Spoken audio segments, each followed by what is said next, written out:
தந்தை மகன் தூய ஆவியாரின் பெயராலே ஆமென்.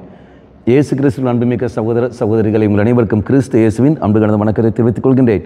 இந்த நற்செய்தி பாகமானது லூக்கா நற்செய்தி 1ஆம் அதிகாரம் 39 முதல் 45 வரையிலே திருவாக்கியங்கள். குறிப்பாக 44வது வாக்கியம். உன் வாழ்த்துரை என் காதில் விழுந்ததும் என் வயிற்றினிலே குழந்தை பேர் வகையால் துள்ளிற்று. நாம் பார்க்கின்றோம் இங்கே எலிசபெத் அங்கு தூய ஆவியால் நிரப்புவதை பார்க்கின்றோம். எவ்வாறு மரியாளுடைய வாழ்த்துரை, ஒரு பிரெக்னென்ட்டாக இருக்கின்ற ஒரு நபர் வாழ்த்துரை கேட்கின்ற சமயத்தில் தெய்வத்துடைய வாழ்த்துரை கேட்கிற பொழுது நிச்சயமாக அவர் தூய ஆவியால் நிரப்பப்படுகின்றார்.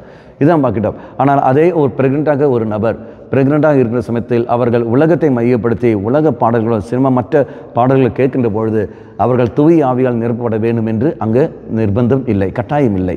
ஆனால் அந்த சமயத்தில் அந்த குழந்தைக்கு என்ன தேவையோ அந்த தெய்வீக கிருபைகள் வர வேண்டும் என்றால் இறைவனை மையப்படுத்தியிருக்க வேண்டும். ஆனால் தான் சொல்கிறார்கள், வார்த்தையை படியுங்கள், திருப்பலை காணுங்கள், அருட்சாதனத்துக்கு முக்கியத்துவம் கொடுங்கள், அதே போல் இறை பாடல்களை பாருங்கள், நல்ல விஷயங்களை பேசுங்கள், நல்ல விஷயத்தை பாருங்கள், நல்ல விஷயத்தை செயல்படுங்கள் என்று சொல்ல காரணங்கள்.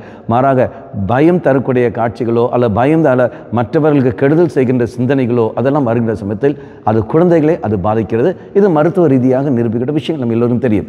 இங்கு நாம் பார்க்க வேண்டும், தூய ஆவியால் நீ நான் நிரப்பட வேண்டும் என்றால், அந்த ஒரு குழந்தை நிரப்பப்பட வேண்டும் என்றால் வாழ்த்துறை தெய்வத்தை நாம் வாழ்த்த வேண்டும். பிரெக்னென்ட்டாக இருக்கின்றவர்கள் நீங்கள் கவனிக்க வேண்டிய ஒரு விஷயங்கள், கேளுங்கள், நல்ல வார்த்தைகளை கேளுங்கள், இறை வார்த்தையை படிங்கள். பிறக்கிற குழந்தை தெய்வீக குழந்தையாக அது இருக்கும். கண்களை மூடுவோம்.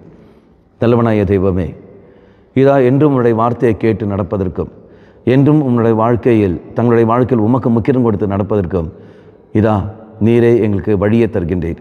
அந்த வழியில் நாங்கள் கடந்து செல்ல கிருபையை எங்களுக்கு தந்திடலும். அம்மா மாதாவே, தெய்வ மாதாவே, எங்கள் மாதாவே, என் அன்னையே, விசேஷமாக எங்களுக்காக பரிந்து பேசும். ஆமென். தந்தை மகன் தூய ஆவியாரின் பெயராலே ஆமென்.